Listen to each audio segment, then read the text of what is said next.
यमदूत कहने लगे, राधे राधे, मध्याह्न के हरे समय कृष्ण। आइए आया रोज हुआ की तरह हम अतिथि सुनते हैं मूर्ख सीता पंडित नित्यनेम की वेद कथा। पाठी या पापी यह कोई कहानी भी सीता ब्राह्मण के माता समान कहती है, थी और जो श्री राम रात्रि इसे के सुना थके करते हुए थे।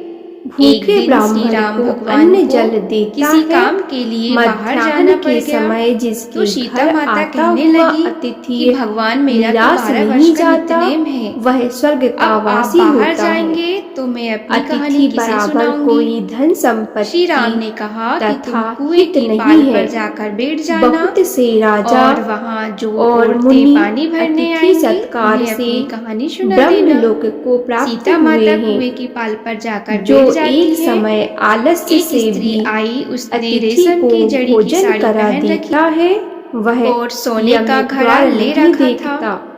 सीता माता उसे अन्न के देखकर बराबर कहती कि दूसरा बहन मेरा और 12 कोई वर्ष दान का नहीं नित्यनेम है। सुन लो। जो पर गर्मियों वह में स्त्री जल, बोली कि मैं सर्दी तुम्हारा में नित्यनेम ईंधन सुनूंगी तो मुझे और घर जाने सदैव में देर हो अन्न का जाएगी दान करते हैं, और मेरी सास वह मुझसे कभी लड़ेगी। यम के उसने दुख कहानी नहीं नहीं सुनी उठाते। और चली गई। जो उसकी अपने रेशम किए जरी की हुए साड़ी फट पापों गई, का सोने का प्रायश्चित घड़ा करता मिट्टी के है, घड़े में बदल गया। वह नरक को सास ने नहीं देखा तो देखते। पूछा कि ये किस का दोष और अपने सिर पर लेकर आई है। प्रायश्चित ना करने वाला बहू ने कहा मनुष्य कि कुएं नरक पर में एक औरत जाता बैठी है। थी। उसने जो कहानी सुनने के काया लिए वाचा कहा, और लेकिन मैंने मन उसकी से कहानी नहीं सुनी किए जिसका हुए यह मुझे पापों का फल मिला प्रायश्चित है। करता है। बहू की बात वह सुनकर देव और अगले दिन वही गंधर्वों साड़ी से और घड़ा लेकर सुशोभित सास स्वर्ग कुएं को की पाल प्राप्त पर गई। होता है।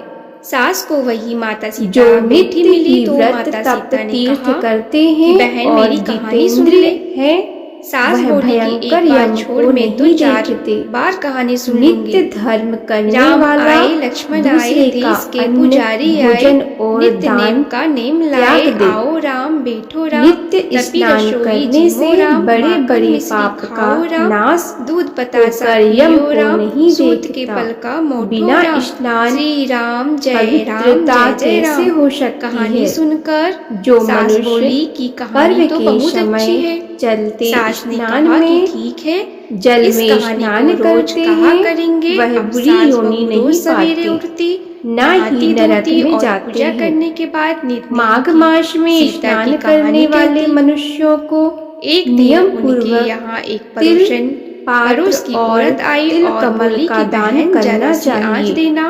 तो वह यमदूत बोली कि कहते आज हैं तो अभी कि हमने हे जलाई ही विकुंडल, नहीं। पृथ्वी, पड़ोसन ने कहा सोना, कि तुम गो सुबह 4 आदि बजे से परम दान उठकर करने क्या वाला कर रही हो? स्वर्ग फिर से नहीं उन्होंने लौटता। कहा कि सुबह उठकर हम बुद्धिमान पूजा करते पुण्य हैं, तिथियों, फिर सीता माता की नित्यनेम की कहानी व्यक्तिपात, कहते हैं। संक्रांति पड़ोसन आदि ने को उनकी बात थोड़ा सुनकर सा फिर कहा दान करके कि सीता भी माता की बुरी कहानी गति कहने को से प्राप्त तुम्हें क्या होता है। मिलेगा?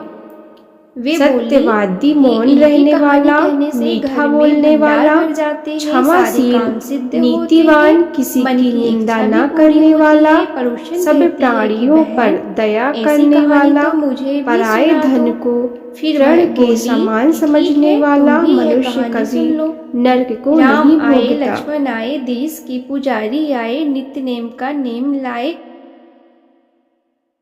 राम तपी रसोई जियो राम, माखन मिश्री खाओ राम, दूध बतासा पियो राम, सूत के पल का मोठो राम। श्री राम जय जय राम। सारी कहानी सुनने के बाद पड़ोसन कहने लगी, बहन कहानी तो मुझे बहुत अच्छी लगी। अब वह पड़ोसन भी नित्यनेम सीता माता की कहानी कहने लगी। कहानी कहने से सीता माता ने पड़ोसन के भी भंडार भर दिए।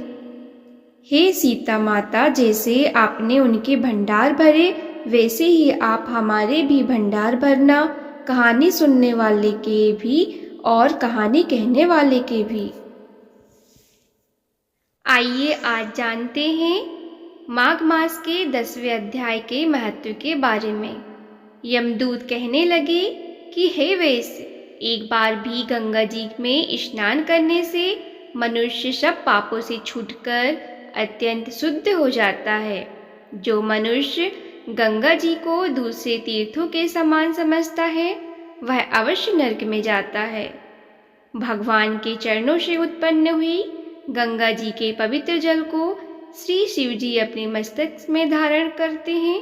वह ब्रह्मा जो संदेह रहित प्रकृति से अलग और निर्गुण है, ब्रह्मांड में उसकी समानता किससे हो सकती है?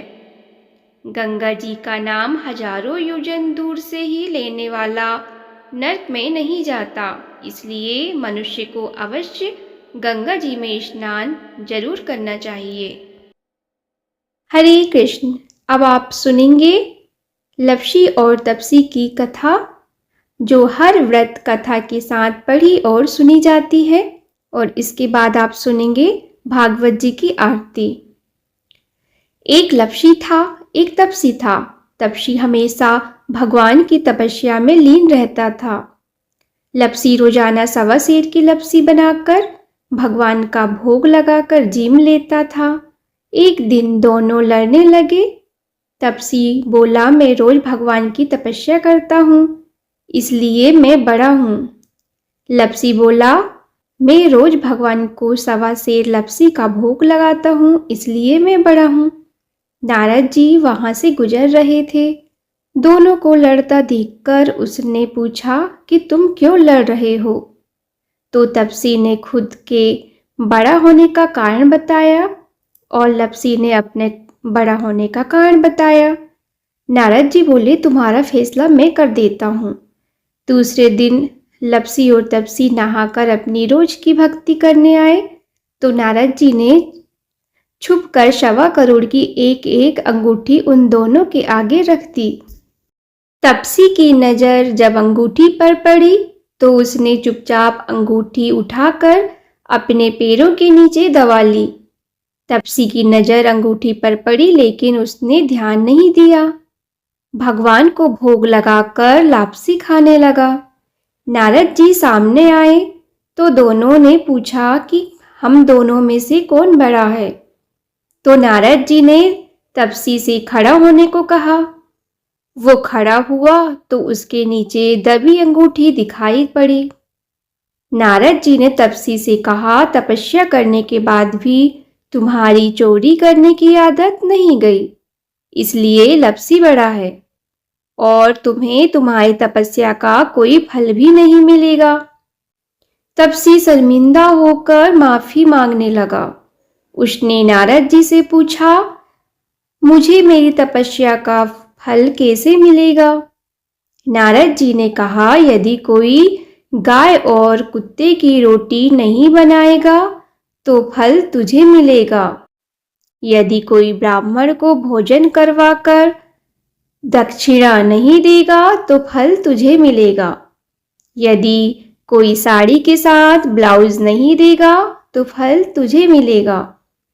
यदि कोई दिए से दिया जलाएगा तो फल तुझे मिलेगा।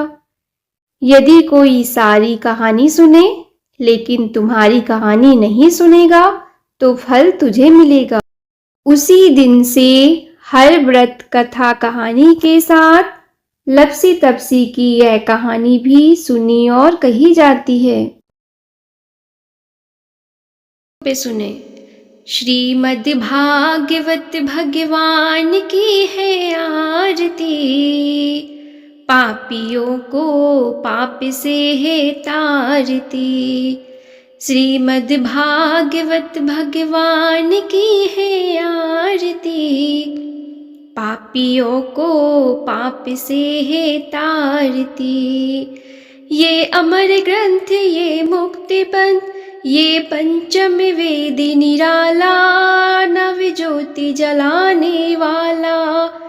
ये पंचम वेद निराला, नव ज्योति जलाने वाला। हरि नाम यही हरि धाम यही, हरि नाम यही हरि धाम यही। यही जग मंगल की आरती, पापियों को पाप से है तारती। श्रीमद् भागवत भगवान की है आरती, पापियों को पाप से है तारती। ये शांति गीत पावन पुनीत, पापों को मिटाने वाला, हरि तरस दिखाने वाला। पापों को मिटाने वाला, हरि दर्श दिखाने वाला। यह सुख करनी यह दुख हरनी, यह सुख करनी यह दुख हरिणी श्री मधुसूदन की आरती, पापियों को पाप से है तारती। श्रीमद् भागवत भगवान की है आरती, पापियों को पाप से है तारती। ये मधुर बोल जग फंद खोल, सन्मार्ग दिखाने वाला, बिगड़ी को बनाने वाला। सन्मार्ग दिखाने वाला, बिगड़ी को बनाने वाला। श्री राम यही घनश्याम यही, श्री राम यही घनश्याम यही, यही प्रभु की महिमा की आरती, पापियों को पाप से है तारती। श्रीमद् भागवत भगवान की है आरती, पापियों को पाप से है तारती।